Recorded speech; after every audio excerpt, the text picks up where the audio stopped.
കൂട്ടുകാരെ, സെലിം ബ്ലൗസിലേക്ക് സ്വാഗതം. ഇന്ന് ഇതേപോലൊരു മത്തങ്ങയുടെ പീസ് എടുത്തിട്ടുണ്ട്. ഉണ്ടല്ലോ, ഇത്രയുമാണ് എടുത്തിരിക്കണേ. അപ്പോൾ ഇത് വെച്ചുള്ള ഒരു റെസിപ്പി നോക്കാം. അപ്പോൾ ഞാൻ മത്തങ്ങയൊക്കെ നല്ലതുപോലെ വാഷ് ചെയ്തെടുത്തിട്ടുണ്ട്. ഉണ്ടല്ലോ, അപ്പോഴിതിന്റെ പുറമൊക്കെ നല്ല വൃത്തിയായിട്ട് തേച്ച് കഴുകി എടുത്തിട്ടുണ്ട്. ഇതിനെ ഇനി ഒന്ന് കട്ട് ചെയ്തെടുക്കുക. അതിനുവേണ്ടി അപ്പോഴിതിന്റെ തോടോടുകൂടിയാണ് ഞാൻ എടുക്കുന്നത്. അപ്പോൾ നല്ലതുപോലെ വാഷ് ചെയ്ത് ആണ് എടുത്തിട്ടുള്ളത്. ഒന്നിട്ട് കഴുകിയെടുത്തതാണ്. കാരണം ഇത് ഞാൻ മാർക്കറ്റിൽ നിന്ന് വാങ്ങിച്ചതാണ്. അതുകൊണ്ട് തന്നെ നല്ലതുപോലെ കഴുകണം. ഇതുപോലെ കട്ട് ചെയ്തെടുക്കുക.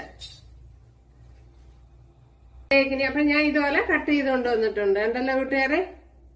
അപ്പോഴിനി ഇതിന്റെ തോട് മാറ്റണമെന്നുള്ളവർക്ക് മാറ്റാം. അല്ലെങ്കിൽ ഇതുപോലെ നല്ല ടൈപ്പ് മത്തങ്ങ ആയതുകൊണ്ടാണ് പെട്ടെന്ന് വെന്ത് കിട്ടിയേ. ഇനി ഇതിലേക്ക്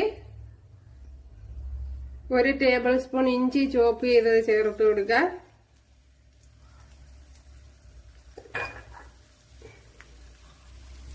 ഒരു 10-12 അല്ലി വെളുത്തുള്ളി ചേർത്ത് കൊടുക്കുക. ഒരു ശകലം കറി ലീവ്സ് കൂടെ ചേർത്ത് കൊടുക്കുക.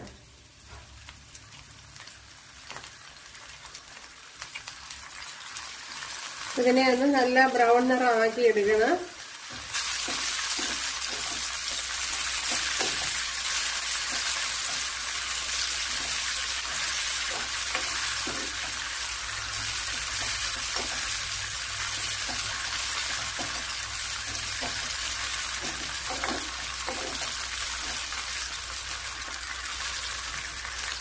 ഇനി ഇതിലേക്ക്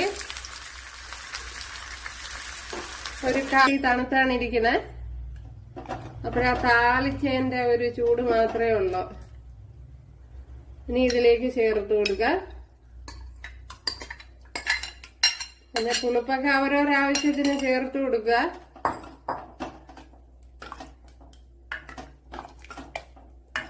അപ്പോഴും മാക്സിമം ചട്ടി തണുത്തതിന് ശേഷം ചേർത്ത് അടിപൊളി. നല്ല കൂട്ടുകാരെ,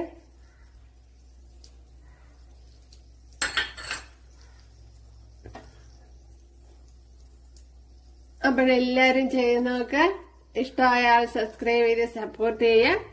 അടുത്തൊരു വീഡിയോ ആയിട്ട് കാണാന്ന് പറഞ്ഞുകൊണ്ട് എല്ലാവർക്കും താങ്ക്സ്.